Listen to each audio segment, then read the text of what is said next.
రీతిలో మాతో మాట్లాడుతున్నారు. మరొకసారి తండ్రి, లేఖనాల వెలుగులోనికి మేము ప్రయాణం చేస్తుండగా మాతో కూడా మీరు ఉండండి, మా అందరితో మీరు మాట్లాడండి.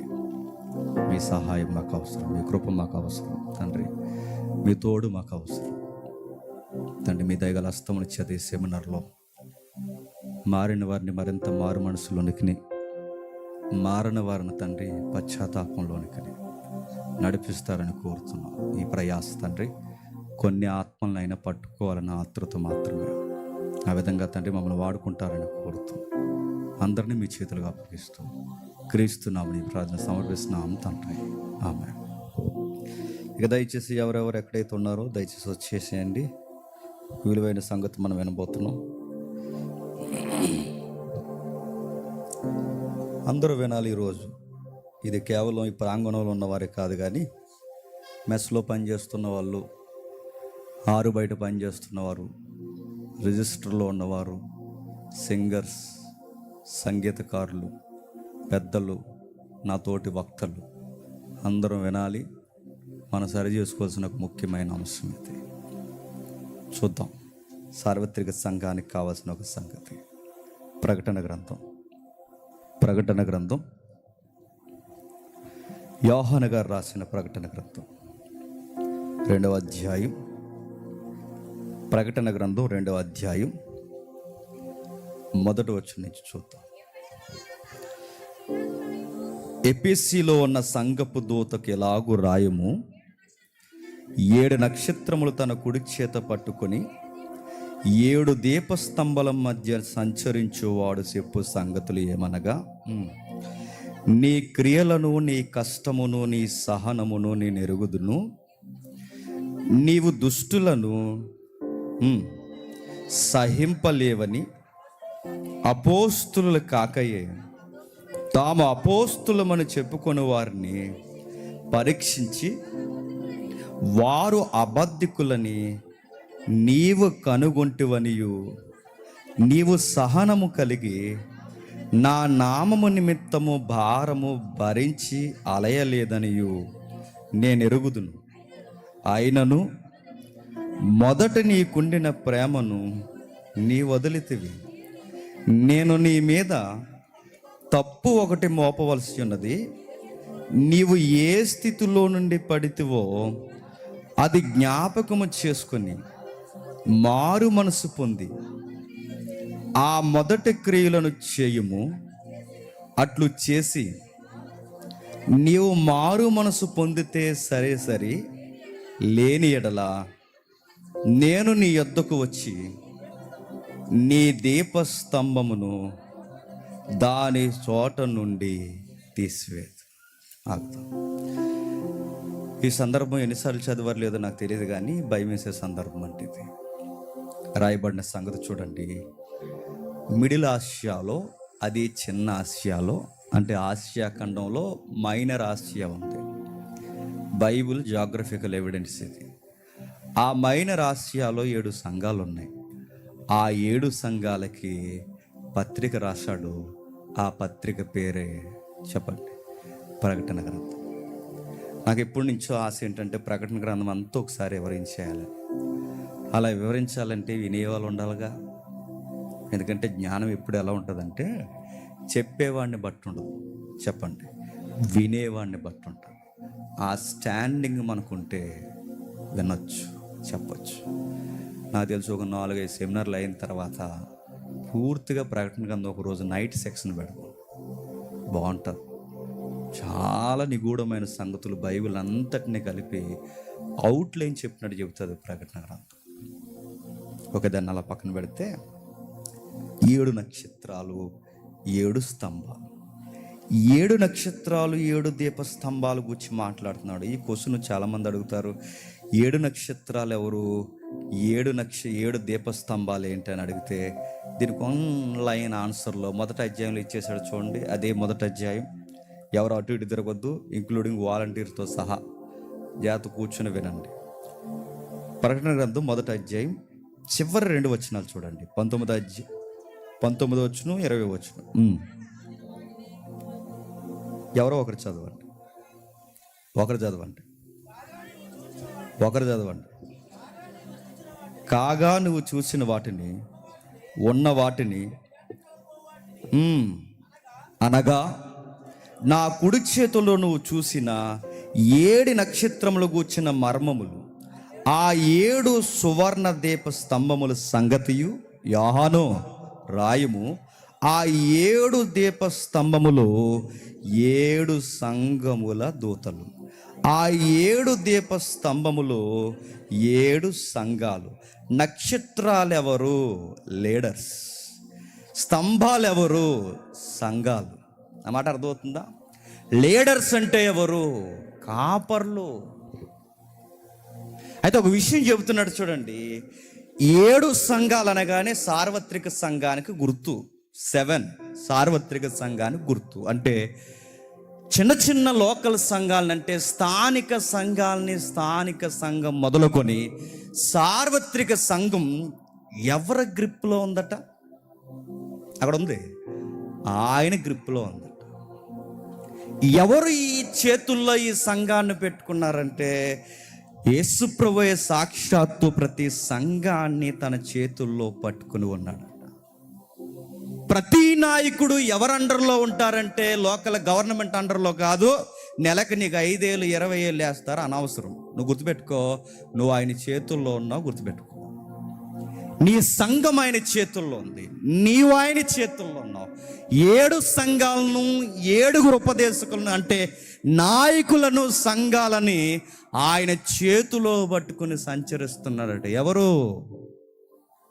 సిలువ వేయబడి తిరిగి లేచిన యేసునాథుడు. లేచి ఆయన మాట్లాడుతున్నాడు, మీతో నేను కొన్ని పర్సనల్ విషయాలు మాట్లాడాలి. సంగమా, నీతోనే అన్నాడు. మీరెక్కడో లేరు, మిమ్మల్ని ఎవరిని పట్టించుకోవట్లేదు అనుకోకండి. గవర్నమెంట్ పట్టించుకోవట్లేదు, నాయకులు పట్టించుకోవట్లేదు, కలెక్టర్ పట్టించుకోవట్లేదు, పంచాయతీ వాళ్ళు పట్టించుకోవట్లేదు, మా సంఘాన్ని ఎవ్వరూ పట్టించుకోవట్లేదు అనుకోకండి. మిమ్మల్ని పట్టించుకునేవాడు ఒకడు ఉన్నాడు. సంఘమా, చిన్నమందా, నేను పట్టించుకుంటున్నాను. సంఘమైన మిమ్మల్ని నేను చూస్తున్నాను. నా గ్రిప్లో ఉన్నారు మీరు. మీ నాయకులు నా గ్రిప్లో ఉన్నారు. నాయకులు తైతక్కలాడినా నా గ్రిప్లోనే ఉన్నారు. సంఘము తైతక్కలాడినా నా గ్రిప్లోనే ఉన్నారు. హెచ్చించాలన్నా ఇదే చెయ్యి, చెప్పండి. ఉన్నదాన్ని బిగించేయాలన్నా ఇదే కుడి చెయ్యి. జర జాగ్రత్త. అది పక్కన పెడితే ప్రతి సంఘాన్ని గూర్చి హెచ్చరిక రాస్తూ స్థానిక విషయాల సరికి వచ్చేసరికి కొన్ని విషయాలు మనం గమనించుకోవాలి. సంఘం అంటే ఎవరిదండి? రక్తం ఇచ్చి సంపాదించినోడిది. ఎవరండి రక్తం ఇచ్చి సంపాదించింది? ప్రభు అయిన యేసుక్రీస్తు వారు. కానీ కొన్ని తోకలు ఉంటాయి, చాలా ఎగస్టాలు చేస్తాయి. తెలుసా? ఏమంటే తెలుసా? మొన్న ఒక సేవకుల సదస్సులో 400 మంది సేవకులే 400 మంది. దానికి దొడ్డ ప్రసాద్ అన్నయ్య, నేను, శ్రీకాంత్ అన్న, అక్కడ ఉన్న మెయిన్ కాపర్ ఎవరైతే ఉన్నారో ఆయనకి కొంచెం విశేష చెప్తామని వెళ్ళాం. యాక్సిడెంట్ జరిగి కోలుకున్నారు. ఆయన కింద ఒక 450 మంది సేవకులు. ఇలా జరుగుతుంది సేవకుల సదస్సు. వచ్చినప్పుడు నాకు అవకాశం ఇచ్చే ముందు ఆయన మాట్లాడుతున్నాడు. ఒక మంచి మాట అని నాకు భలే అనిపించిందండి. ఈ మధ్య చాలామంది సేవకులు ఏం చేస్తున్నారు అంటే, కూతుర్లు పుడితే, నాలాగా కూతుర్లు ఎదిగిన తర్వాత, ఆ కూతుర్లకి పెళ్లి చేసిన తర్వాత కట్నాలుగా ఏమిస్తున్నారంటో తెలుసా? చెప్పండి. సంఘాలు ఇచ్చేస్తున్నారట. పెద్ద సంఘమేమో పెద్దల్లుడికి, చిన్న సంఘమేమో చిన్నల్లుడికి. సీరెత్తాడు, యాదవేసాలు వేసారు. మళ్ళీ చెప్తున్నాను నేను, సంఘం అంటే అదేనా బడ్జెట్ లెక్కల చెట్ట అనుకుంటున్నావా? నీకు నచ్చినోడందరికీ కట్టబెట్టడానికి, నచ్చిందల్లా నీ తైతక్కలాడడానికి ఎవరిన పడితే వాడిని ఎక్కించడానికి ఊరుకుంటాడు అనుకుంటున్నావా? సీరేస్తాడు ఆయన చేతిలో ఉన్న. గుర్తుపెట్టుకో. కొన్ని సంవత్సరాల క్రితం ఇలాగే ఎగిరాను నేను.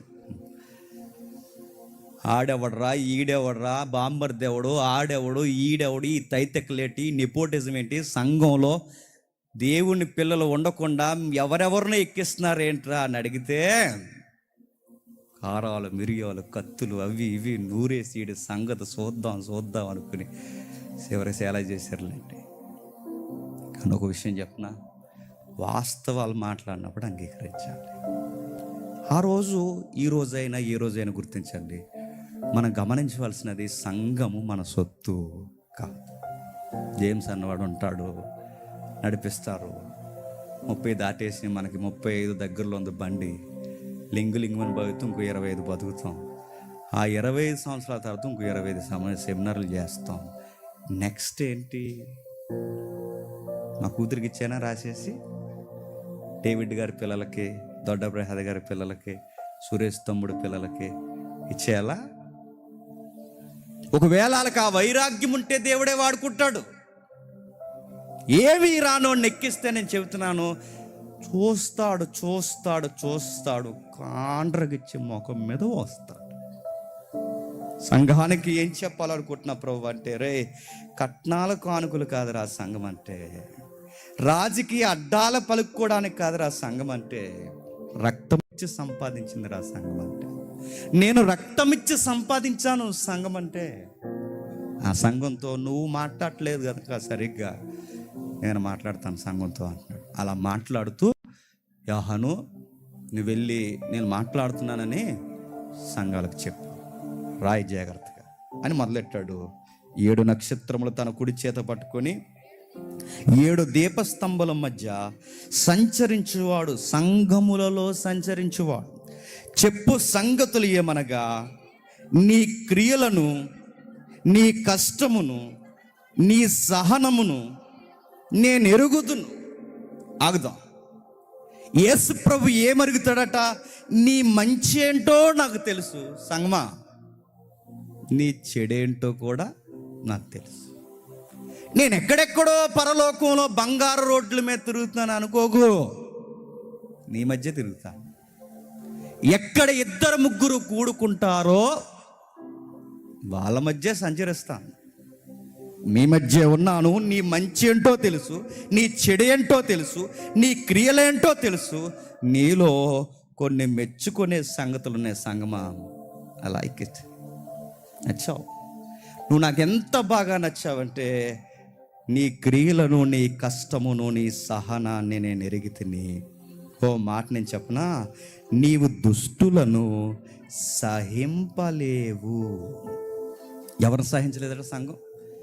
దుష్టులను సహించలేదు, దుర్మార్గులను సహించలేదు, పనికి మాలిన వారిని సంఘము సహించలేదు. నీలో నాకు నచ్చే విషయం ఏంటంటే, నువ్వు ఎవరిని పడితే, ఏ సేవకుడిని పడితే వాడిని నువ్వు ఇష్టపడవు.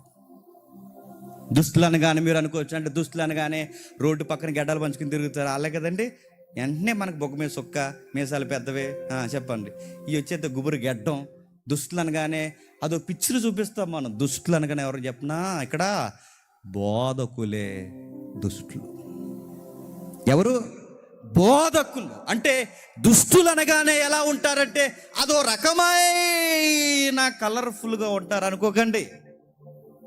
నీట్గా డ్రెస్ వేసుకుంటారు, చక్కగా మైకులు పట్టుకుంటారు, మంచిగా మాట్లాడుతుంటారు, చక్కగా ఉపదేశాలు ఇస్తారు. కానీ కొందరు దుష్టులు ఉపదేశకుల్లో ఉన్నారు. వాళ్ళ దుష్టులు అనడానికి సంఘం ఎలా డిక్లేర్ చేసింది? ఏంటి వాళ్ళ దుష్టత్వం అంటే, కంటిన్యూ చేస్తున్నాడు చూడండి. దుష్టులను సహింపలేవు.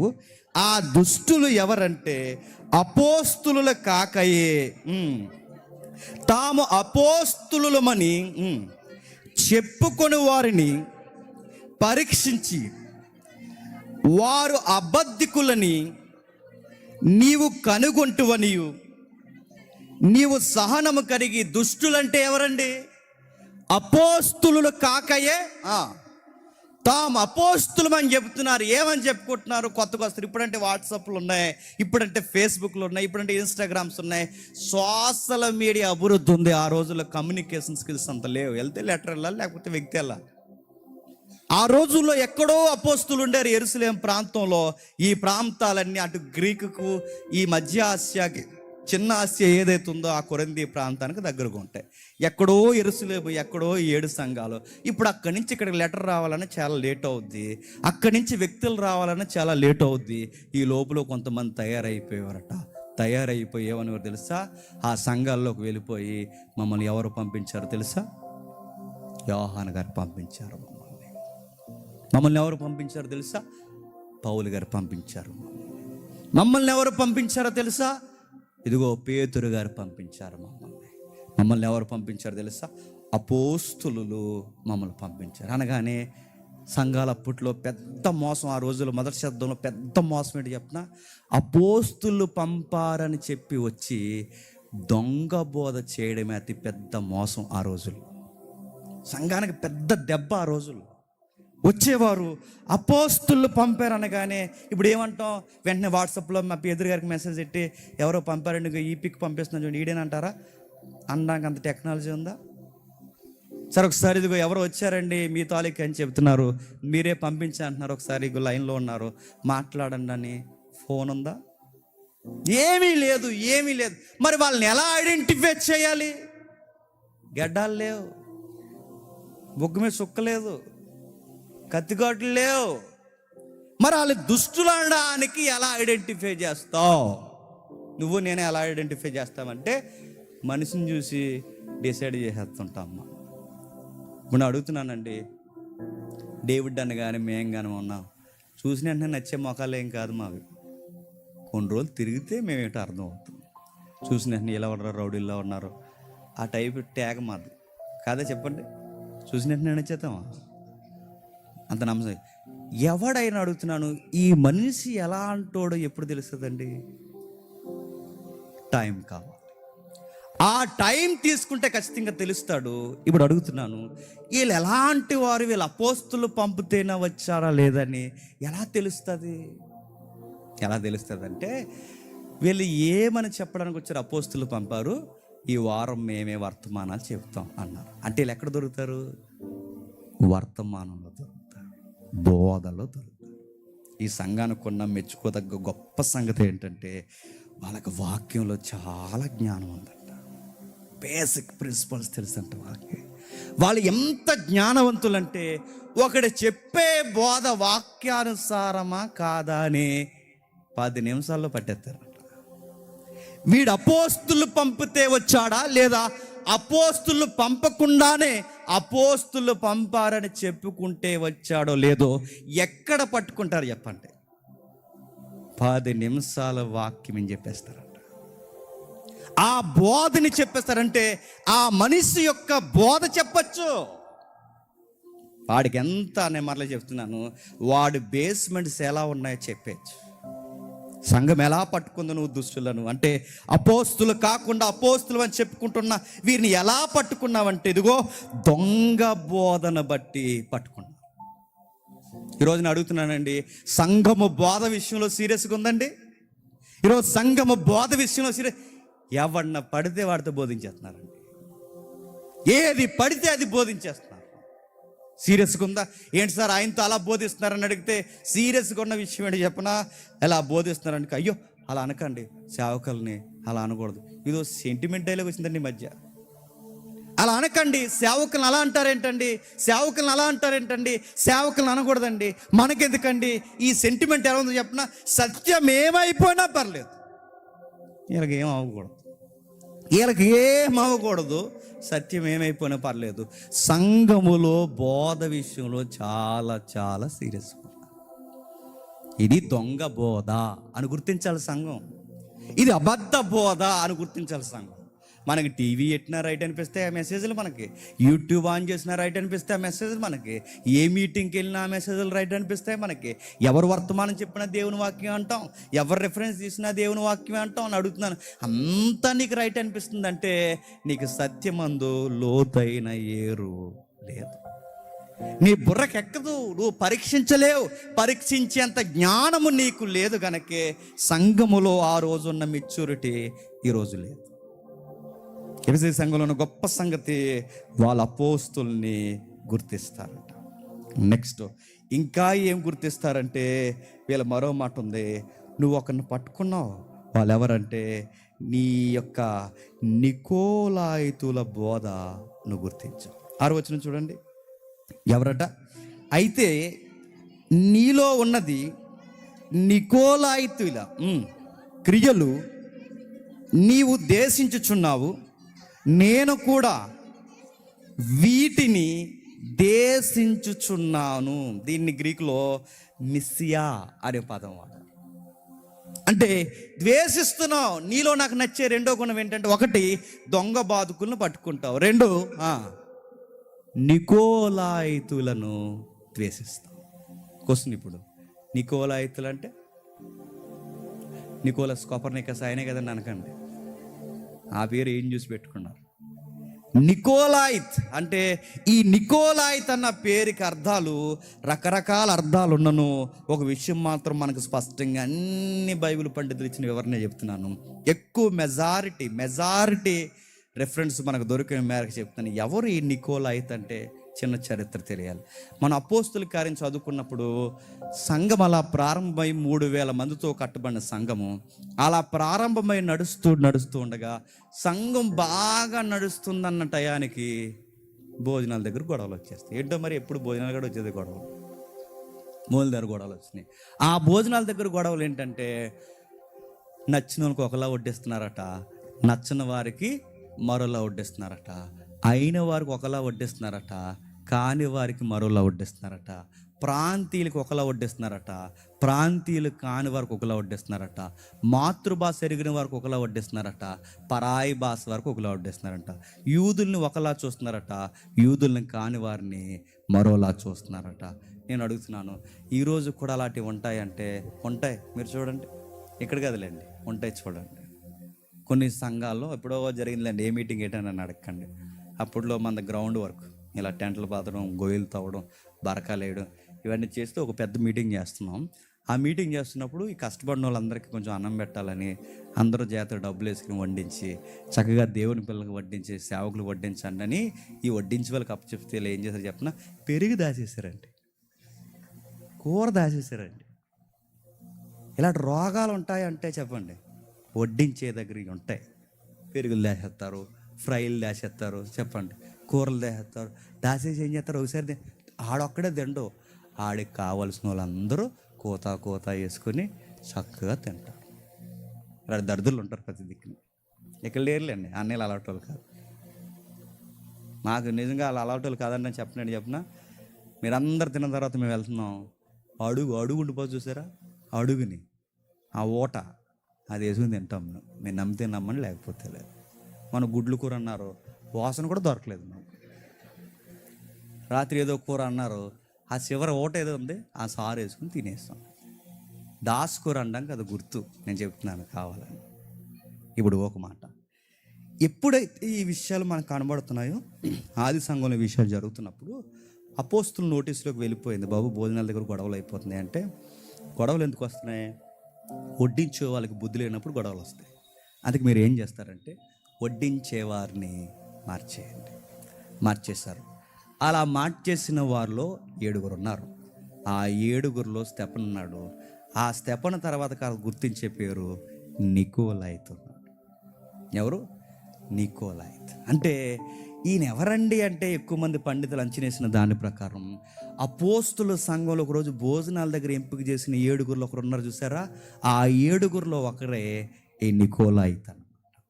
ఆ 7 ఒకరైన నికోలాయిత్ని ఎంపిక చేశారు. అతను కూర్చొని ఒక వచనం రాశారు చూడండి, 6వ అధ్యాయం వచనం చెప్పండి. 6వ అధ్యాయం అపోస్తుల కార్యములు 5వ వచనం.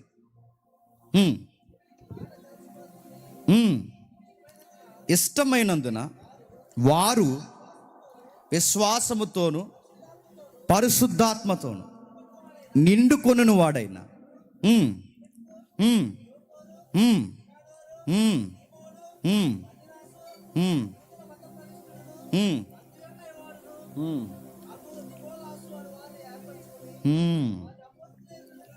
అతన్ని అపోస్తుల ఎదుట నిలబెట్టి, మత ప్రవిష్టుడు ఒక పదం ఉంది దీనికి. అంతియోకి అనే ప్రాంతం నుంచి వచ్చాడు. అంటే ఈయన యొక్క అడ్రస్ లేదా ఈయన యొక్క చరిత్ర ఏంటంటే, ఒక మతంలో ఉండడం అన్నమాట. ఎవరు? నికోలాయిత్. యెరూషలేము సంఘానికి రాకముందు ఈయన ఎక్కడ ఉండేవాడు? అన్య మతంలో ఉండేవాడు. అన్య మతం నుంచి ఏ మతంలోకి వచ్చాడు? యోధా మతంలోకి వచ్చాడు. యోధా మతం నుంచి యెరూషలేము సంఘంలోకి ఎక్కడికి వచ్చాడు? క్రైస్తవ విశ్వాసంలోకి వచ్చాడు. అంటే ఈయన గారికి ఒక స్టాండింగ్ ఉండదన్నమాట. ఎవరికి? నికోలాయికి. అంతకుముందు ఒక అన్య మతంలో, ఆ తర్వాత యోధ మతంలో, ఇప్పుడు క్రైస్తవ మతంలో. ప్రకటన గ్రంథంకి వచ్చేసరికి అన్నీ మిక్స్డ్ చేసిన ఒక కొత్త మతాన్ని స్టార్ట్ చేశారు. వాళ్ళే నికోలాయితులు. అంటే ఈ కంటెంట్ అంతా కలిపాడు. ఈ కంటెంట్ అంతా కలిపి ఒక కొత్త బోధ స్టార్ట్ చేశారట. పర్లేదులే అనే బోధ, ఏమనలే అనే బోధ, దేవుడు అర్థం చేసుకుంటాడులే అనే బోధ. నా మాటలు అర్థమవుతున్నాయి? అంటే నికోలాయితుల బోధన గారు ఒకప్పుడు అన్యుడు, తర్వాత యూదుడు, ఇప్పుడు క్రైస్తవుడు, ఇప్పుడు 4వ ప్లేస్లో అదో రకమైన, నేను దొడ్డ ప్రసాదాన్ని ఉపయోగించారు ఆ పదాన్ని, ఎక్స్ట్రీమ్ గ్రేస్ అని ఒక నడుస్తుంది చూసారా? ఈ బోధ పుట్టించింది ఎవరు తెలుసా? నికోలాయి. కృప కృప కృప కృప కృప కృప కృప అని మాట్లాడతారుగా, లైసెన్స్ లాగా. ఈ లైసెన్స్ కృప, కృప మంచిదండోయ్, కానీ లైసెన్స్ అనే కృప చెప్తున్నారు చూసారు, ఎక్స్ట్రీమ్. అది పుట్టించింది ఎవడు అనుకుంటున్నారు? నికోలాయి. దాని బేసం ఎక్కడ పడింది? 1వ శతాబ్దం. ఏమని బోధిస్తారు? అచ్చు ఆ బోధలు ఎలా ఉంటాయంటే రకరకాల విన్యాసాలు చేస్తుంటారు, దుర్బోధ చేస్తారు. ఎందుకంటే అంతకుముందు అన్య జనాంగం నుంచి వచ్చాడుగా, అందులో కొంచెం సారం తీస్తాడు అన్నమాట. అంతకుముందు యోధా మతం నుంచి వచ్చాడుగా, ఆ యోధా మతంలో కొంత సారం తీస్తాడనమాట. అంతకుముందు క్రైస్తవ మతంలో ఉన్నాడుగా, అందులోంచి కొంచెం సారం తీస్తాడనమాట. ఇప్పుడు ఈ 3 కలిపి ఒక కొత్త సిద్ధాంతం చేసి దాన్ని బోధిస్తాడనమాట. అదే నికోలాయితుల బోధ.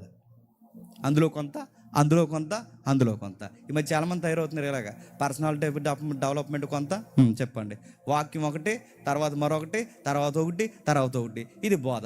ఎంత బాగా చెప్పాడండి అన్నమ్మా. ఏం చెప్పాడు? నీ తలకే లోకమంతా మిలితి మీద చెప్పాడు. ఏం చెప్పాడు? అతను కూడా అలాగే తయారాడు. ఏం చెప్పాడు చూడండి. ఆయన ఏం చెప్తున్నాడంటే రకరకాలు చెప్తున్నాడు. సార్ రకరకాలంటే ఏంటి సార్ అంటే బిలాము బోధ చెప్తున్నాడు. ఏం చెప్తున్నాడు? బిలాము బోధ. బిలాం ఏం చెప్తాడు? అలాగే వచ్చాడు రెఫరెన్స్.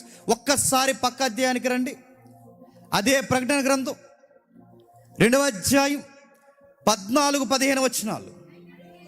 అయినను నేను మీ మీద కొన్ని తప్పుదములు మోపవలసి ఉన్నది.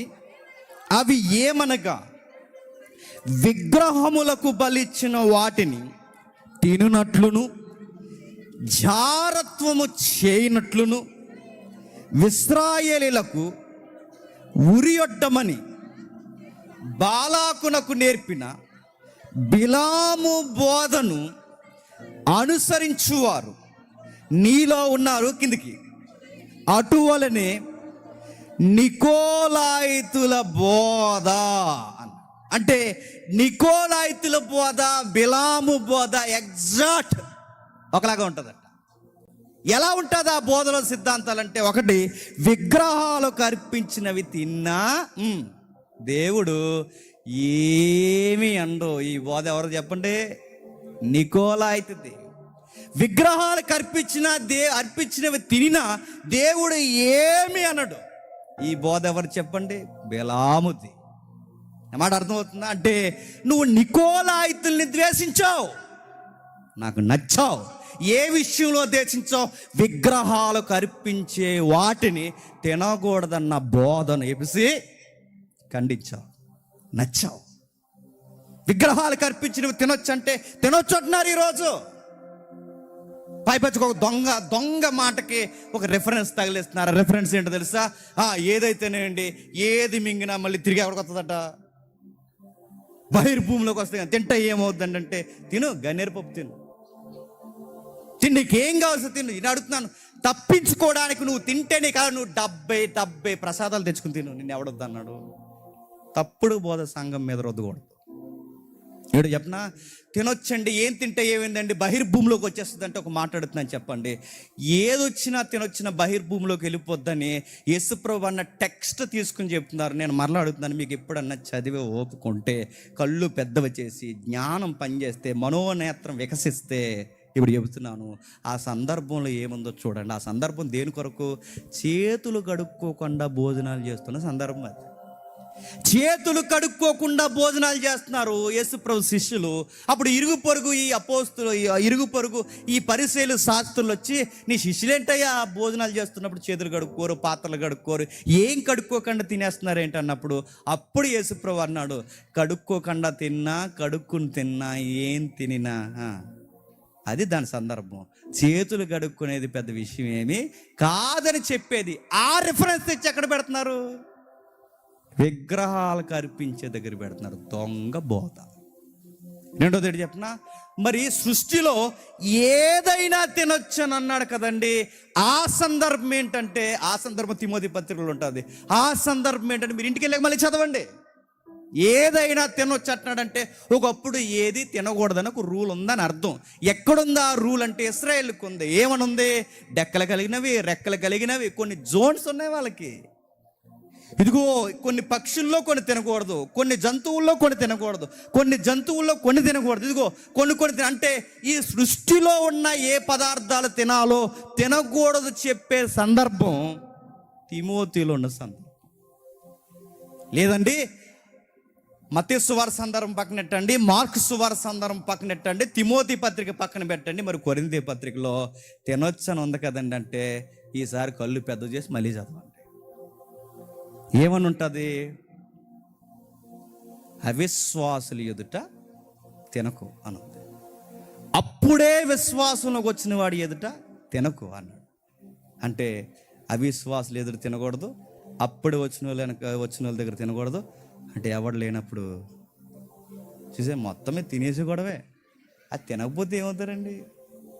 ఎవడు లేనప్పుడు తినొచ్చు అంటే వెంటనే 10 అధ్యాయులు ఏమంటాడు తెలుసా? ఓ ఏ విశ్వాసి, నువ్వు దయ్యపు బలలో ప్రభు బలలో చెయ్యడుతున్నావు. నువ్వు ప్రభు బలలో అంటే ప్రభురాత్రి భోజనం తీసుకునే విశ్వాసి అయితే దయ్యాల బలలో చెయ్యట్టుకు. దయ్యాల బల్ల అంటే విగ్రహాలకు అర్పించినవి తినకు.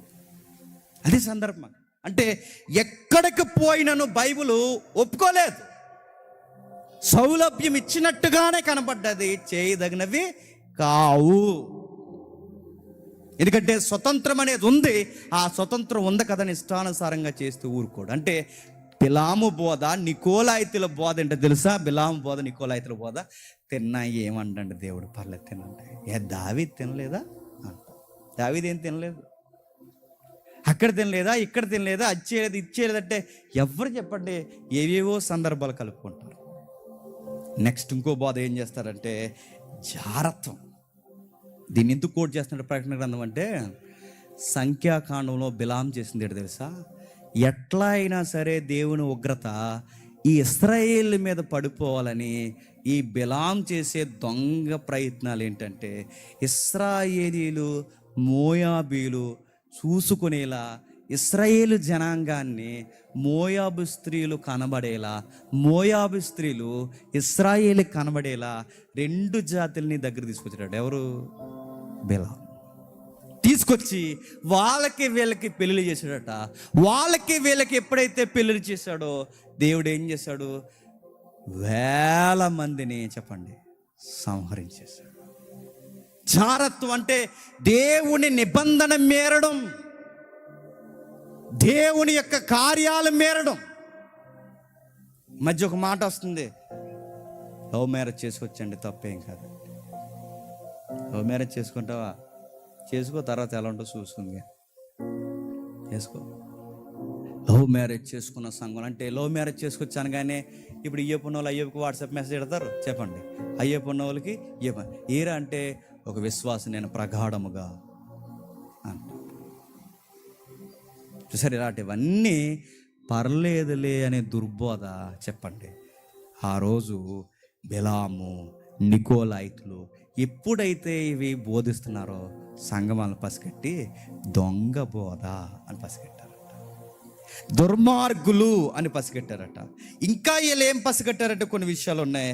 వాళ్ళ పసిగట్టిన విషయాల్లో నైతికమైన విలువలు లేవు. నైతికమైన విలువలు అంటే ఈ ఎక్స్ట్రీమ్ గ్రేస్ ఎలా ఉంటుంది తెలుసా?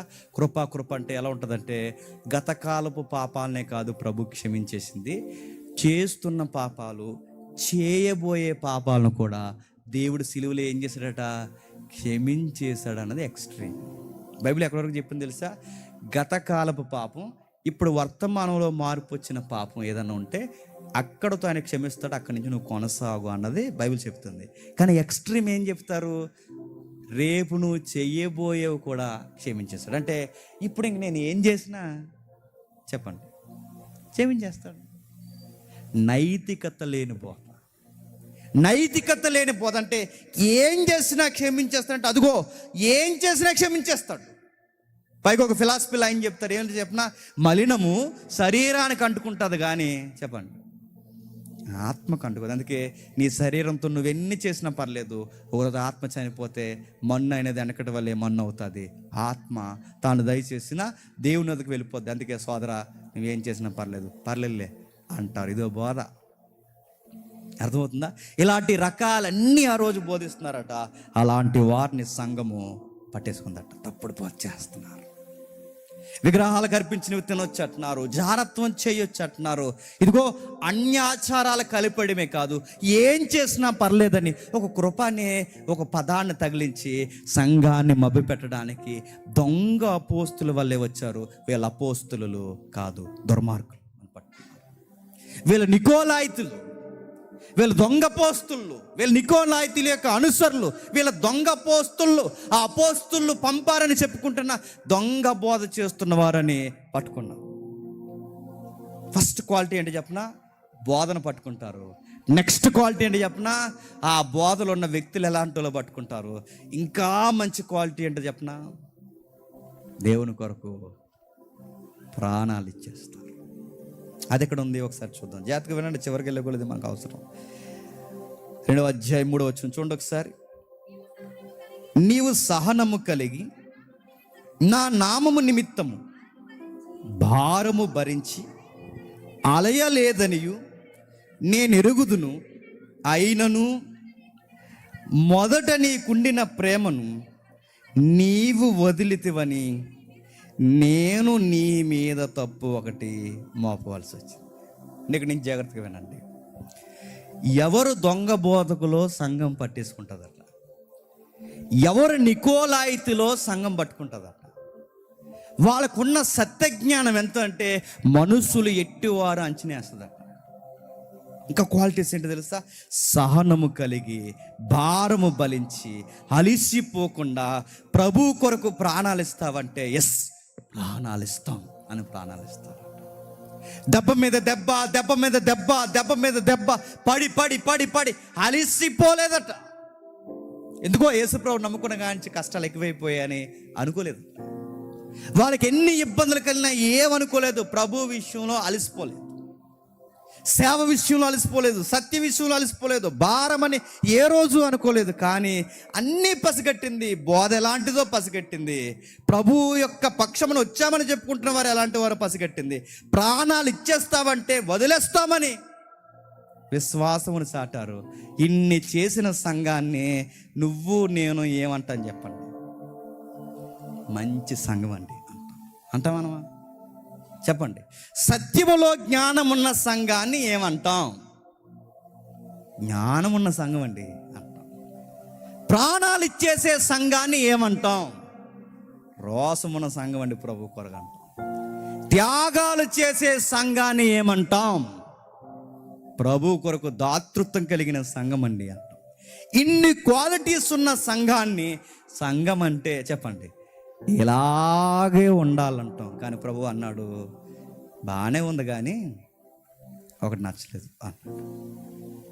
నాకు భయం వేసే మాట్లాడి చెప్తున్నా, ఇన్నున్న వారిలోనే ఒకటి నచ్చకపోతే ఇందులో ఒకటన్నా తినంగా ఉందంటారు మనకి. నా మాట మీకు అర్థమవుతుందో లేదో నా బాధ. ఇన్నున్నవారే నచ్చలేదంటే ఇంకా ఏదో లోపం ఉందంటే మరి మనలో నీ మీద తప్పు ఒకటి మోపవలసి ఉన్నది. ఇదిగో తప్పు ఒకటి ఉమ్మేసేస్తా అన్నాడు మిగిలిన సంఘాలతో.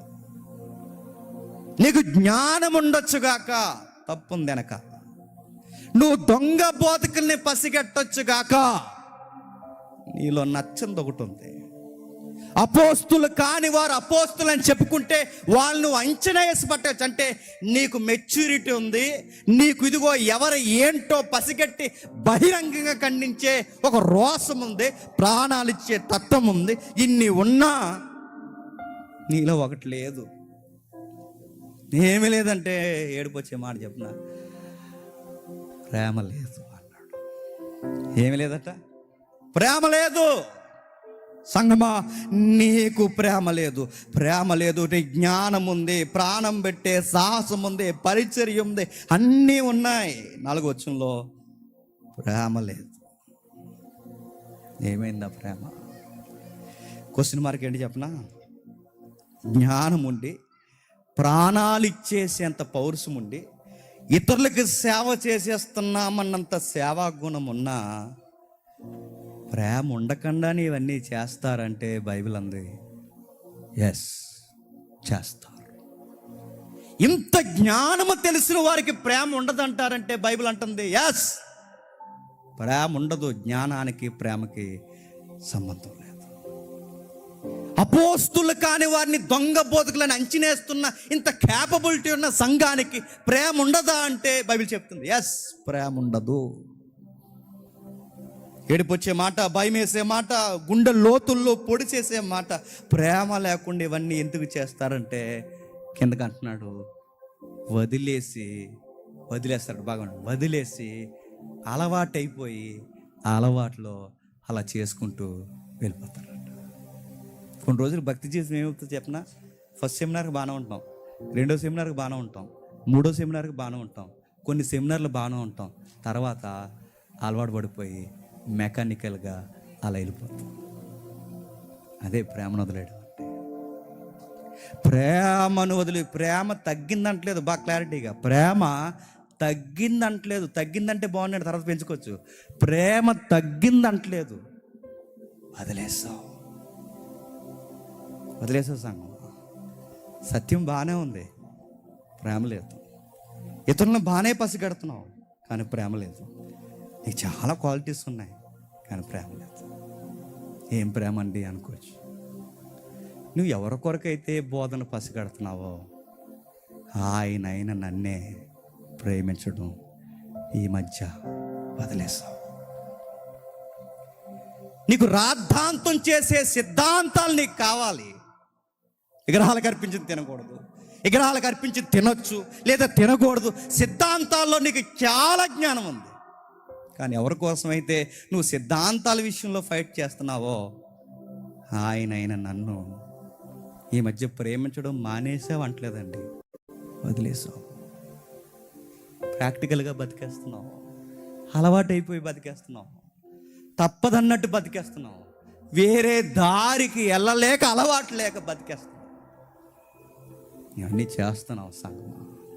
ఈ మాట ఇక్కడే కదండి, కొరింథీయులకు పత్రిక రాస్తూ ఏమన్నాడు చూడండి, ఎంత భయం వేస్తుంది. మీకు మనసు పని చేస్తే భయం వేయాలండి. ఒకసారి చూడండి, కొరింథీయులకు రాసిన పత్రిక 1వ అధ్యాయం, క్షమించండి, 1 కొరింథీ పత్రిక 13వ అధ్యాయం మొదటి 2 వచనాలు చూడండి. మనుష్యుల భాషలతోను దేవదూతల భాషలతోను నేను మాటలాడినను ప్రేమ లేని వాడినైతే మోగెడు కంచును గడగడలాడు తాళమునయుందును. ఎలా ఉందండి ఆ మాట? ప్రవచనాలు చెప్పేస్తారట, సూపర్ న్యాచురల్ ప్రాఫెసీస్కి care of address, divine secrets చెప్తారట. ఇంకా ఏం చెప్తారు? ఇదిగో డాక్టరీన్స్ కొరకు ఫైట్ చేస్తారట, ఇతరుల కొరకు సర్వీస్ చేస్తారట. సర్వీస్ ఉంది, డివైన్ కూర్చిన ఇజడం ఉంది. నెక్స్ట్ ఇదిగో ఎన్నో సీక్రెట్స్ మాట్లాడతారు, సూపర్ న్యాచురల్ ఈవెంట్స్ ఉన్నాయి. బట్ లవ్ లేదు, వదిలేసి సిద్ధాంతాలు ఈ రోజు నేర్చుకుంటున్నాడు. సిద్ధాంతాలు ఏదో పెద్ద ఫిలాసఫర్లా మాట్లాడుతున్నావు ఈ మధ్య. నువ్వేమి నేర్చుకున్నావు తెలుసా సంగమా? సీనియారిటీగా ఎదిగి ఎదిగి నువ్వేమి నేర్చుకున్నావంటే, ఇదిగో ఈ మధ్య ప్రేమ లేకుండానే చాలా చేసేస్తాం. నువ్వు మర్చిపోయావు, నన్ను వదిలేసావు. ఈ సంఘాలు, ఈ పత్రికలు చదువుతుంటే నిజంగా నాకు అనిపిస్తుంది అండి, కొన్ని రోజులకి ఈ సంఘాన్ని కొలిసినట్టు మనం కొలిస్తే ఆ మొదటి ప్రేమ చివరిలో కూడా దేవా ఉందా లేదా అన్నప్పుడు నిజంగా నేను చెప్తున్నానండి, ఉంది జేమ్స్ అనాలండి. జేమ్స్ ప్రాక్టికల్గా బతుకుతూ వచ్చేసావు జేమ్స్.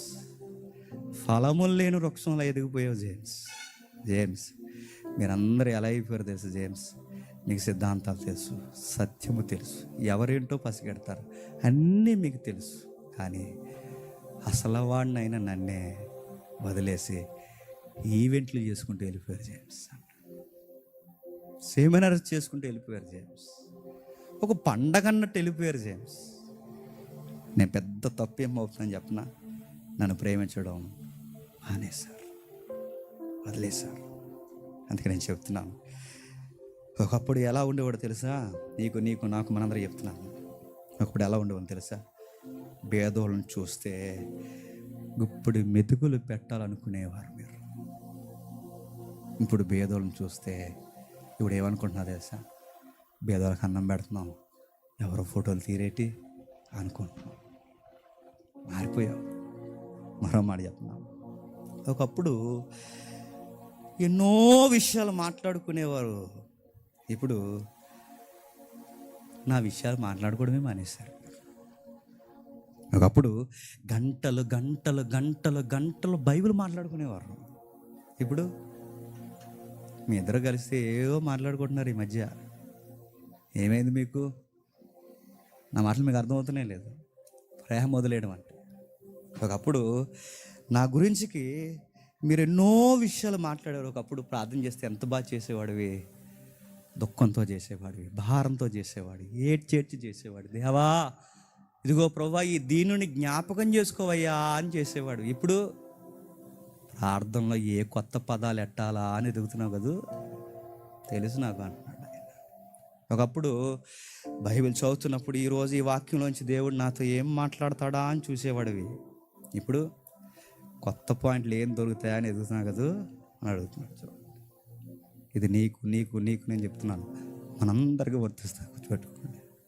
దేవుడు చెప్పే మాట్లాడి చెప్పిన ఏకా బోధ రాకూడదు. మళ్ళీ చెప్తున్నాను, ప్రభావం మనలో నుంచి వెళ్ళిపోకూడదు. దేవుడు మొదట చూస్తాడు, ఇప్పుడు చూస్తాడు, ఎప్పుడు చూస్తాడు. మనం మొదట ఎలా ఉన్నావో ఇప్పుడు అలాగ ఉన్నావు. ఈ జ్ఞానం కాదు, సిద్ధాంతాలు కాదు.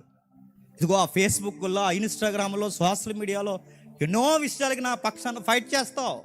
మా యేసుప్రభుని అంటావురా అంటావు, కానీ నన్నే నువ్వు ప్రేమించవు. అనేక మందితో డిబేట్ చేస్తావు, డిబేట్కి కారణమైన నన్ను మర్చిపోతావు. ఏం చేస్తున్నావు? నీ మొదటి ప్రేమ వదిలేస్తావు. ఇప్పుడు ఎవరైనా మారారంటే ఒకప్పుడు ఏం చేసేవాళ్ళం మనం? చక్కగా ఎవరైనా మారారంటే, మారారా? ఎప్పుడు మారారు బ్రదర్? కొన్ని విషయాలు చెప్పండి బ్రదర్, మాకు కూడా ఉద్యమం వస్తుంది అనేవారు. ఇప్పుడు మారారు అన్న వాళ్ళకి పేర్లు పెట్టుకుంటూ తిరుగుతున్నాం, రకరకాల పేర్లు పెడుతున్నాం, మనిషిని అంచనా వేస్తున్నాం, ఎన్నో మాట్లాడుతున్నాం. ఒకప్పుడు ఎవడైనా వ్యక్తిని చూస్తే అరే ఈయన కూడా మారిస్తే బాగుంటారు అనుకునేవాళ్ళు. ఇప్పుడు ఎంతోమంది మారినోళ్ళు నీ సర్కిల్లో, నీ చుట్టూ ఎంతోమంది కనబడుతున్నా అసలు నీకు పట్టింపు లేదు. నీకు ఎంచి మీటింగ్లు గొడవలే, నీకు ఎంచి ఇవే గొడవలు. నీవు దేవుని కార్యక్రమాలని చెప్పుకుని తిరుగుతా కానీ ఎదుటి నశించిపోతున్న ఆత్మలు నీ బురకెక్కువ. ఒకప్పుడు ఎవరైనా మారారంటే బ్రదర్ మారారా, మీ సాక్ష్యం చెప్తారా దయచేసి అని అడిగేవాళ్ళం. ఇప్పుడు మారారంటే ఏ మారాడు అన్నాడు, పెద్ద మారాడు అంటున్నాం. వదిలేసావు, నన్ను వదిలేసావు. నన్ను వదిలేసి పూర్తిగా మెకానికల్ లైఫ్లో బతికేస్తున్నావు. ఎఫ్సీ సంగమా, నీకు సత్యం ఉండొచ్చు గాక, రోసం ఉండొచ్చు గాక, నీకు ప్రవచనాలు చెప్పే వరం ఉండొచ్చు గాక, నీకు ఎన్నో విషయాలు ఉండొచ్చు గాక, కానీ ప్రేమించడం మానేసావు. మరో విషయం చెప్తున్నాడు చూడండి. ఇన్ని విషయాలు చెప్తున్నా నీకు. ఈ మధ్యకాలంలో ఎవరైనా కనబడితే చక్కగా ప్రేమగా మాట్లాడేవాడివి, కొత్త విశ్వాసాలు వస్తే. కానీ ఈ మధ్యకాలంలో ఎమ్మెల్యేలా మాట్లాడుతున్నావు, పోజు కొడుతున్నావు, చెప్పండి అంటున్నావు. ఒకప్పుడు ప్రజలాడు బ్రదర్, వందనాలు బ్రదర్ అనేవాడు. ఇప్పుడు అదో రకమైన ఏదో తెలియని తత్వం వచ్చింది. వదిలేస్తావు, నన్ను ప్రేమించడం మానేస్తావు. చివరికి ఒక మాట చెప్తానండి, భయమేసే మాట్లాడి చెప్పిన 5వ వచనంలో చూడండి ఒకసారి, క్లైమాక్స్లో, నీవు ఏ స్థితి నుంచి పడితువో అది జ్ఞాపకము చేసుకొని మారు మనసు పొందితే ఆ మొదటి క్రియలు చేయము. అట్లు చేసి నీవు మారు మనసు పొందితేనే సరి, లేని ఎడల నేను నీ యొద్దకు వచ్చి నీ దీపస్తంభము దాని చోట నుండి తీసేస్తాను. సంఘం తీసేస్తాను ఏమనుకుంటున్నావు? వెలుగు తీసేస్తాను ఏమనుకుంటున్నావు? నేను ఒక్కసారి దూరం అయిపోయి నీ దగ్గర నుంచి నేనన్న తత్వాన్ని బయటకు తీసేశాను. బెకారం అయిపోతావు ఏమనుకుంటున్నావు? ఆత్మీయ బెచ్చగడవ అయిపోతావు ఏమనుకుంటున్నావు? రోడ్డు మీద పిచ్చోళ్ళ తిరుగుతావు ఏమనుకుంటున్నావు? ఆకాశానికి ఎగిరి ఈరోజు బూడిదలో కూర్చున్న సంఘాలు ఎందుకు ఆరిపోయినాయి చెప్పనా? ప్రేమ వదిలేశారు. ప్రపంచ దేశాలు తిరిగి ఈరోజు పిచ్చోళ్ళ కామెడీ యాక్టర్లకు ఎందుకు మిగిలిపోయారు చెప్పనా? మొదట ప్రేమ వదిలేశారు. గొప్ప గొప్ప బోధన చేసి ఈరోజు ఒంటరిగా ఎందుకు అయిపోయారు చెప్పనా? దేవుణ్ణి మొదట ప్రేమను వదిలేశారు. ఈ సంఘానికి నీకు నాకు చెబుతున్నది ఏంటో తెలుసు, ఇదిగో మీరు అలా ఉండకండి. ఎఫ్సి సంఘం నువ్వు అలా ఉండకు. నీలో అన్ని క్వాలిటీస్ ఉన్నాయి, కానీ నన్ను మర్చిపోకు. నువ్వేం చేసినా ఫస్ట్ నేను ఉండాలి, గుర్తుపెట్టుకో. నా పిల్లలు ఉన్నారా, నా వంశం ఉందా, అది ఉందా, మా వాళ్ళు ఉన్నారా, నా పేరు ఉందా, అది ఉందా, ఇది ఉందా కాదు, గుర్తుపెట్టుకో. నేనున్నానా, అది గుర్తుపెట్టుకో. ప్రతి సెమినార్లో తమ్ముడు కుటుంబం కానీ మా కుటుంబాలు కానీ మా మీద పాయింట్ అవుట్ చేసేది ఏంటి చెప్పనా? సెమినార్లో మమ్మల్ని పట్టించుకోరేటి మీరు అని అడుగుతారు. ఆ కూతురు ఆడ తిరుగుతుంటుంది, కూడా ఆడ తిరుగుతుంది. పట్టించుకోరంటే ఇప్పుడు వాళ్ళని పట్టించుకుని వాళ్ళని ఎదుగు ఎక్కించడానికి కాదు కదా. ఏదిక ఎందుకు పట్టించుకోవాలి? మొదట ఆయన, తర్వాతే ఎవరైనా. మొదట ఆయన, తర్వాతే ఎవరైనా. మనం ఎలా ఉంటే చెప్పనా? ఒకప్పుడు దేవుని కోసం చక్కగా పాటలు పాడతాం, ఇప్పుడు మనకు పాట ఇవ్వలేదని చెప్పండి కోపగిస్తాం. ఒకప్పుడు ఎవరైనా మంచిగా పాట పాడారు అనుకోండి, కింద కూర్చుని వాళ్ళు పాడుతుంటే మనం పాడుతున్నట్టు ఫీల్ అయ్యి దేవుని వరకు ఎంత బాగా పాడుతున్నారో అనుకునేవాళ్ళు. ఇప్పుడు పాడుతున్న వాళ్ళకి చెప్పండి పేర్లు పెట్టేస్తాం. 2 రోజుల నుంచి నేను చూస్తున్నానండి, ఎన్ని మాట్లాడుతున్నారు ఆ అబ్బాయిని. ఏం తెలిసాను అంటున్నారు. ఏమీ తెలియకుండా అంత అమాయకంగా ఇక్కడ తీసుకొచ్చి ఇలా వర్షిప్ చేయమని చెప్తావా? రెడీగా ఉందా? ఏమీ తెలియకుండానే పాడించమని చెప్తావా? ఒకవేళ మీ దృష్టిలో ఆయన మారలేదనుకోండి, అలాగే అంటారా? మారుస్తారా? మీ దృష్టిలో ఆయన మారలేదనుకోండి, అలాగే వదిలేస్తారా? ఒకప్పుడు ఎలా ఉండేవాడివి? ఎవరినైనా మారుద్దాం అన్నట్టు దగ్గరికి వెళ్ళి మాట్లాడేవాడు. ఇప్పుడేంటి ప్రతి ఒక్కరికి పేర్లు పెట్టుకుంటూ తిరుగుతున్నావు? సోషల్ మీడియాలో పరిస్థితులు ఎక్కువైపోయారండి ఈ మధ్య.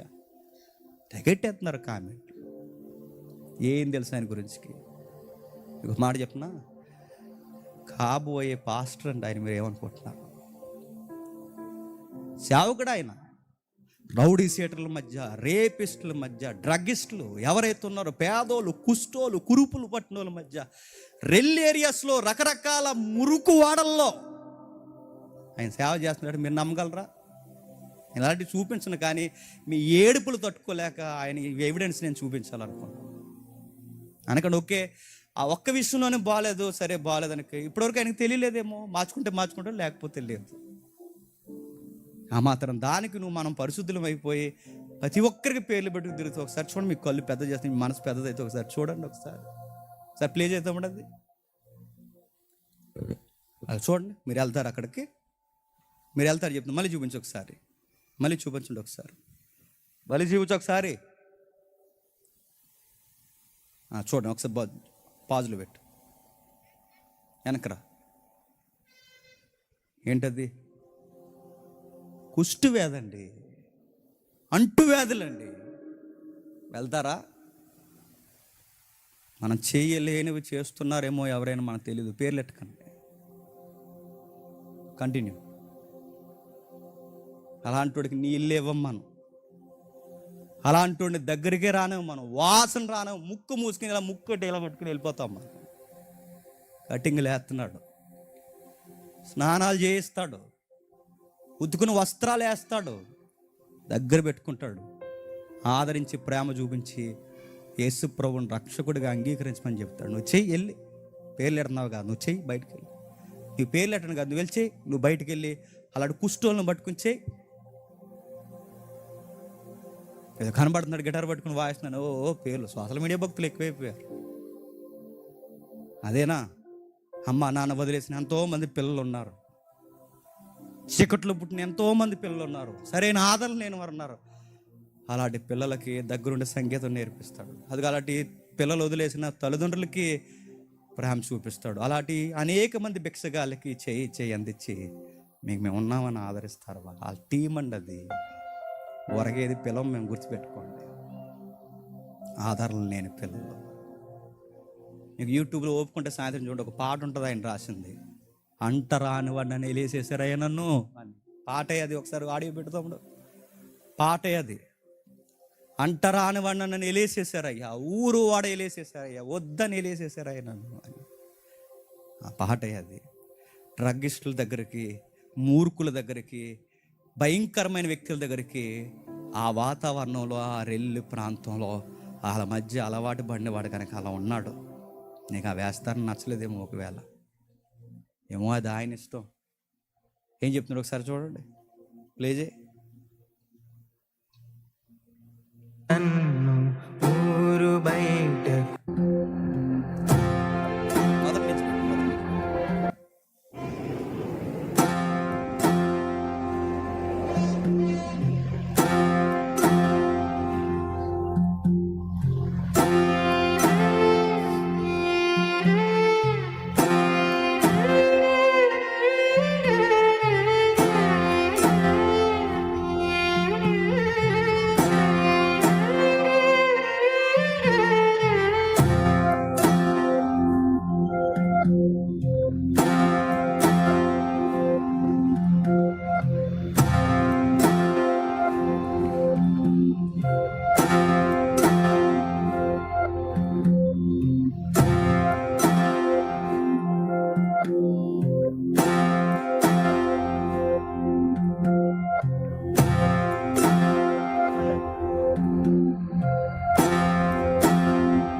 నన్ను ఊరు బయటకు త్రోసివేసిరి.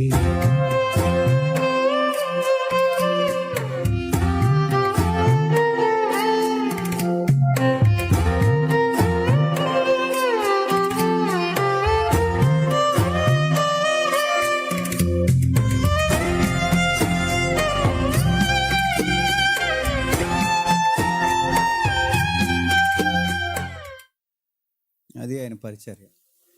మనం చూపించకూడదు అవి. మీకు మనసు ఉంటే, మనస్సాక్షి పనిచేస్తే ఒకసారి అదే చేతులతో ఆయన చప్పట్లు కొట్టాలి.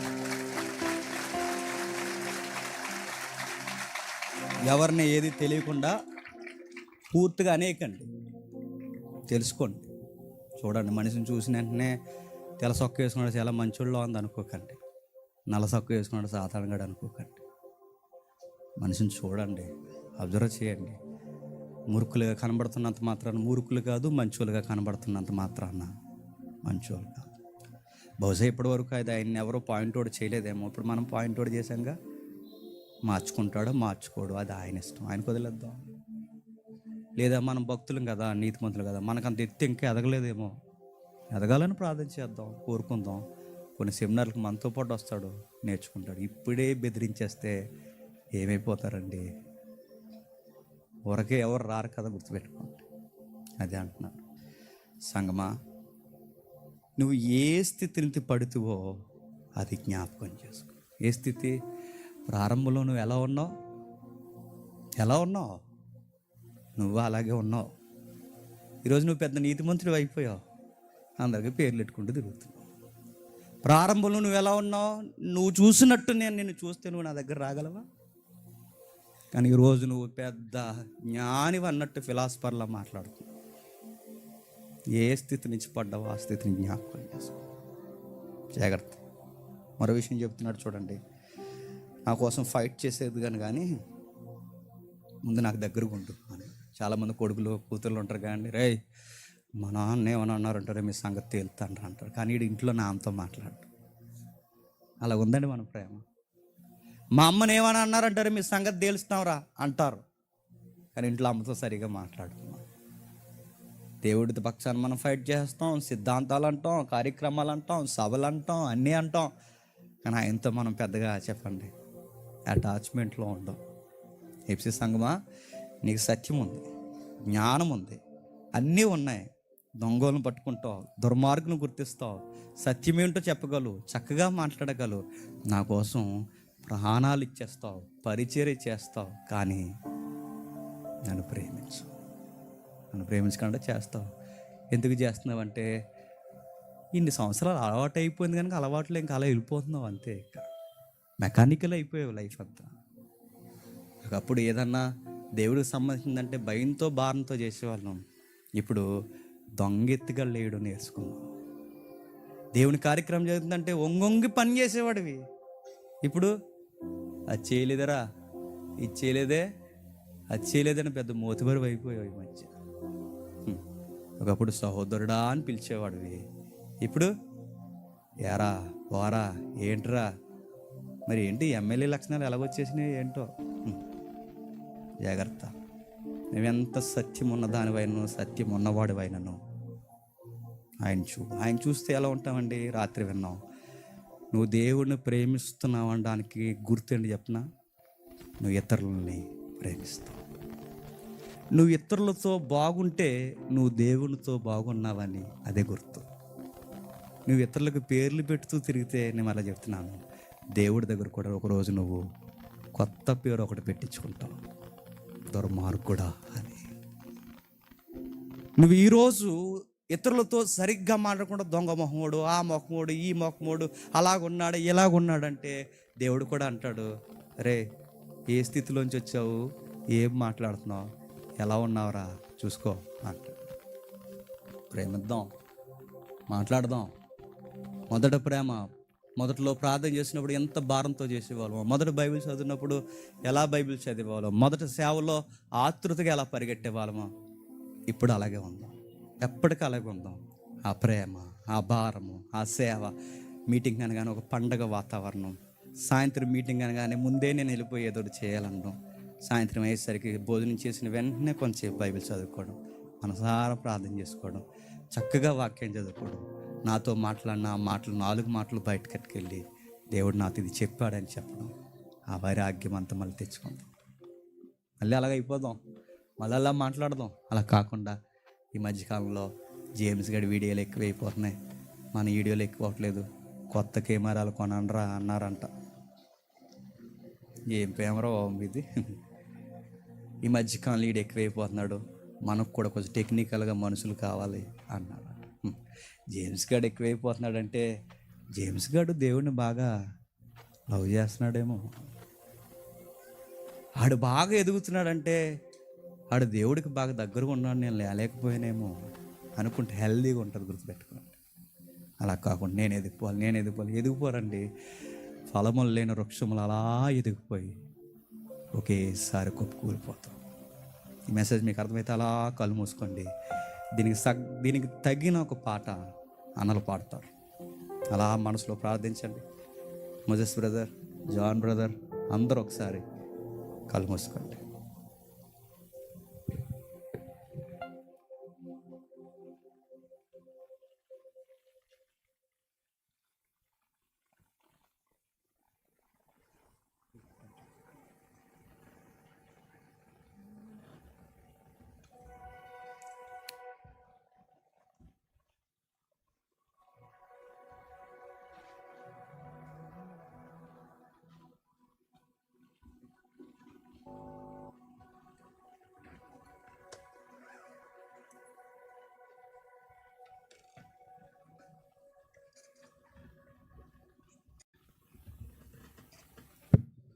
ప్రార్థనలో ఏకీవిద్దాం. ఆ సాంగ్తో పాటు మనం కూడా మనసారా ప్రార్థిద్దాం.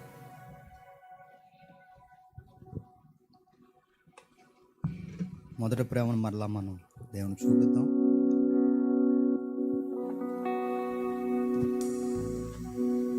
కళ్ళు మూసుకుందాం.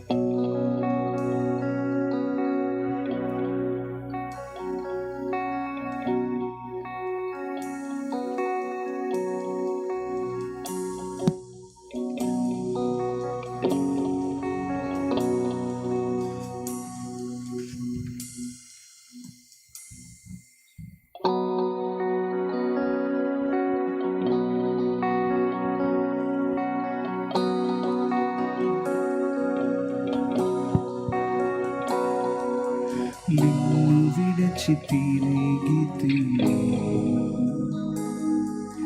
నివాసముకై వెదకితిని, నన్ను నేను కోల్పోతిని, పోల్చలేని స్థితికి మారితి. నిన్ను విడచి తిరిగితిని, నివాసముకై వెదకితిని, నన్ను నేను కోల్పోతిని, పోల్చలేని స్థితికి మారితే. నీ కృపలోనే నన్ను దాచావయ, మార్గమును ఏర్పరచి నడిపించినావు. నీ కృపలోనే నన్ను దాచావయ, మార్గమును ఏర్పరచి నన్ను నడిపించావు. తండ్రి తండ్రి నేను నీ కుమారుడు. తండ్రి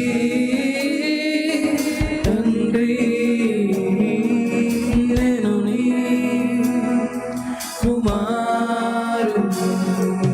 నిన్ను విడిచి ఎటు వెళ్ళెదా,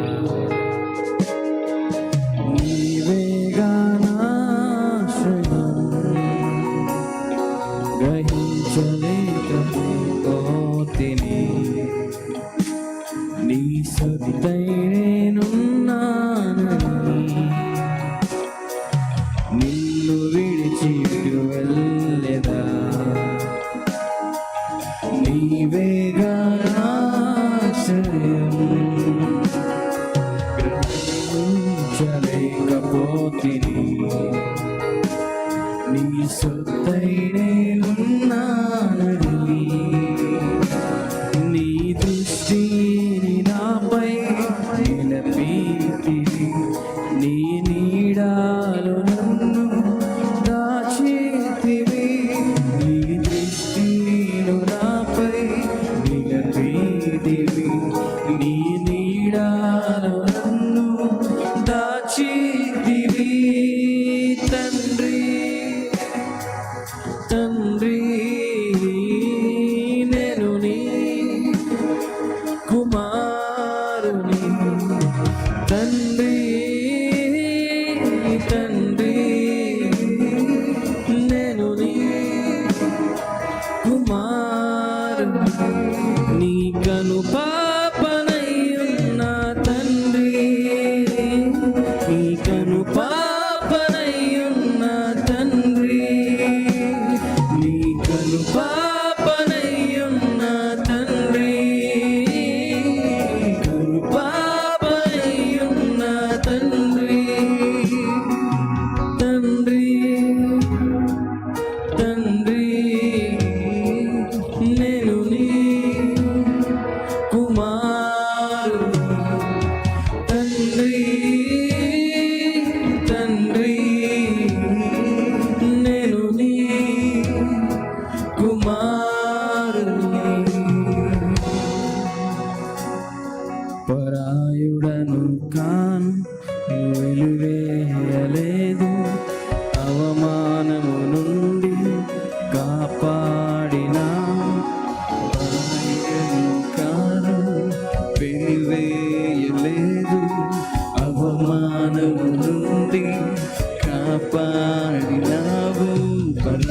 పరాయుడను కాను, వెలివేయలేదు. అవమానము నుండి కాపాడినావు. పరాయుడను కాను, వెలివేయలేదు. అవమానము నుండి కాపాడినావు. నీ కౌగిలిలో నన్ను ముద్దాడినావు. ప్రశస్తావసరములు నాకిచ్చినావు. నీ కౌగిలితో నన్ను ముద్దాడినావు. ప్రశస్తావసరములు నాకిచ్చినావు. తండ్రి తండ్రి నేను నీ కుమార్. తండ్రి తండ్రి నేను నీ కుమార్. తండ్రి తండ్రి తండ్రి స్వరాలు మన హృదయపూర్వకంగా ఆయన ఆరాధిస్తాం. మన తండ్రి అయిన దేవుని తండ్రి తండ్రి నేను నీ కుమారు. తండ్రి తండ్రి తండ్రి నేను నీ కుమారుని. తండ్రి దగ్గరగా నోట్ తెచ్చి పాడదాం. తండ్రి నేను నీ కుమారు.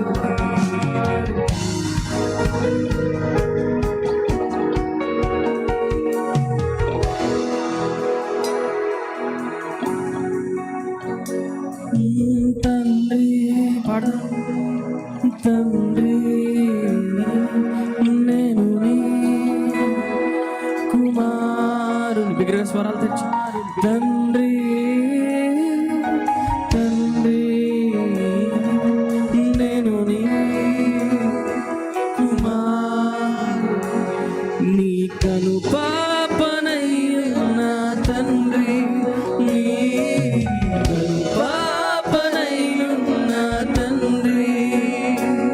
నీ కను పాపనయ్యున్న తండ్రి.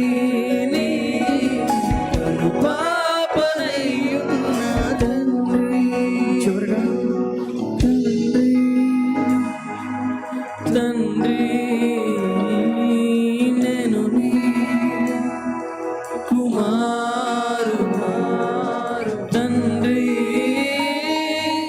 తండ్రి నేను నీ కుమారు.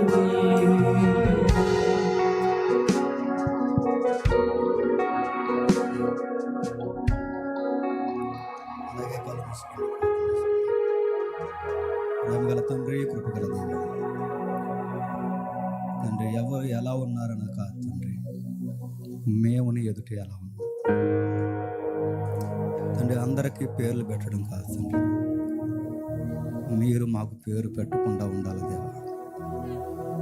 మొదటి స్థితిలో ఉన్న ప్రేమ, అనురాగము, ఆత్మల పట్ల భారము, మీ వాక్యం పట్ల తండ్రి ఉద్యోగము మాకు మరలా రేకెత్తించండి. నిస్సారమైపోయిన సంఘాలను తండ్రి సంచరిస్తూ తండ్రి మీ సుతుడు అడుగుతున్నాడు. నాయకులుగా మమ్మల్ని ఆయన చేతుల్లోనే పెట్టుకున్నాడు. సంఘాలుగా తండ్రి అందరినీ ఆయన చేతుల్లోనే పెట్టుకున్నాడు. ఏమేం చేస్తున్నాం వారి చేతుల్లో చూస్తున్నాడు.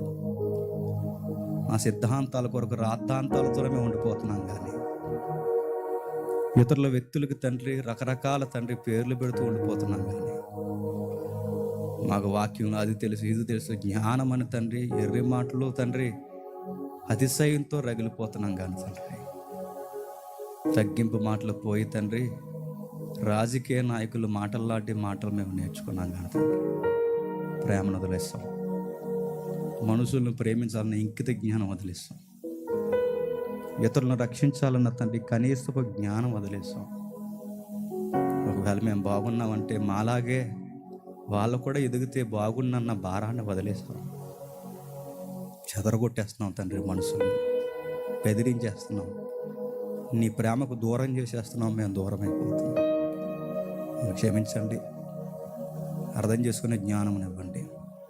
నేను లోకస్తుల్ని పొగట్టలేదు దేవా, అది మీకు తెలుసు. సినిమాల్లో తిరుగుతున్న వారిని నేను పొగట్టలేదు తండ్రి, అది మీకు తెలుసు. సినిమా గాయకులు నేను పొగట్టలేదు తండ్రి, అది నీ మనసుకు తెలుసు. నీ సేవలో పేదలకు, కుష్టివారికి, రోగుస్తులకు తండ్రి, పాపులకు, దుర్మార్గులకు, రౌడీలకు తండ్రి సేవ చేస్తూ తండ్రి ఈ క్రైస్తవ సంగీతంలో ఎదుగుతున్న నీ బిడ్డల కొరకు ప్రార్థిస్తున్నాను తండ్రి. ఒకవేళ వారు మాకు నచ్చేలా లేరేమో, నీకు నచ్చారేమో మాకు తెలియదు తండ్రి. ఒకవేళ మేమే నీకు నచ్చకుండా ఉన్నామేమో, మా కళ్ళు తెరిపించండి. ఈ వర్తమానం తండ్రి ప్రతి సంఘానికి అవసరం, ప్రతి నాయకుడికి అవసరం. సత్యము లోతైన జ్ఞానం తెలిసని చెప్పుకున్న ప్రతి ఒక్కడికి అవసరం తండ్రి. సిద్ధాంతాల కొరకు రాద్ధాంతాలు చేసే ప్రతి ఒక్కరికి అవసరం. సోషల్ మీడియాలో తండ్రి యేసు ప్రభు మావాడని మీ పక్షం ఫైట్ చేస్తున్న వాళ్ళకి తెలియడం అవసరం. మీ ప్రేమను మేము స్పష్టంగా చూడలేనప్పుడు ఇతరులను కూడా ప్రేమతో మేము చూడలేము. ఎఫ్సి సంఘం తండ్రి నిలబడిపోయింది. రేపు అన్ననాడు జేమ్స్ నన్ను ప్రేమిస్తున్నావని మీరు అడిగినప్పుడు, మొదటిసారి, రెండవసారి, మూడవసారి పేతురుని అడిగినట్టు అడిగినప్పుడు తండ్రి మేము మౌనంతో నిలబడిపోతామేమో తండ్రి. ఆ స్థితి నుంచి మమ్మల్ని కాపాడండి. ఇతరులను ప్రేమించడానికి మాకు నేర్పించండి. ఈ సెమినార్లో తండ్రి జ్ఞానము కాదు, సిద్ధాంతాలు కాదు, ప్రేమను నేర్పించండి. ఇక నుంచి తండ్రి కొత్త మనుషులుగా తండ్రి ఇక నుండి వెళ్ళడానికి మీ తోడు అనుగ్రహించండి. మాతో ఉండండి.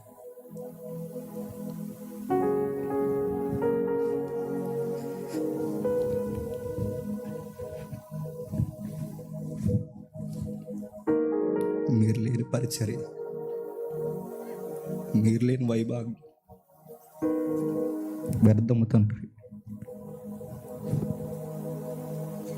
సహిస్తున్నాం, భరిస్తున్నాం, ప్రాణాలు ఇస్తామంటున్నాం, కానీ నిన్ను మాత్రం మేము ప్రేమించట్లేదు. మా కానుకలు, మా కష్టాలు తండ్రి, రెక్కల కష్టాన్ని అన్నీ ఇస్తున్నాం, కానీ మిమ్మల్ని మాత్రం దూరం చేస్తున్నాం.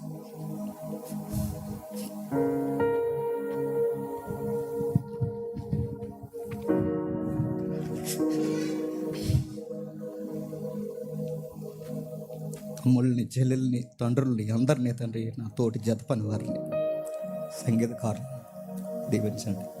ఏక మనసు, ఏకాత్మ, ఏక ప్రేమ కలిగి తండ్రి మిగిలిన రోజులు నడిపించండి.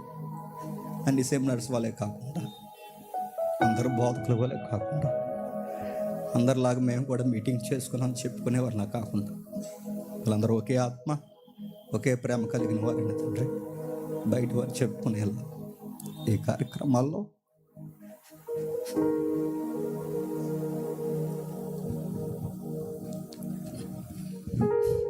నడిపిస్తారని కోరుతూ, అన్ని విధాలుగా తండ్రి మీకు లొంగిపోతూ మహిమని మీకు ఆరోపిస్తూ, ఈ ప్రేమకు మీ యొక్క వాక్యానికి అప్పగించుకుంటూ క్రీస్తు నామమున ప్రార్థన సమర్పిస్తున్నాం తండ్రి. ఆమేన్.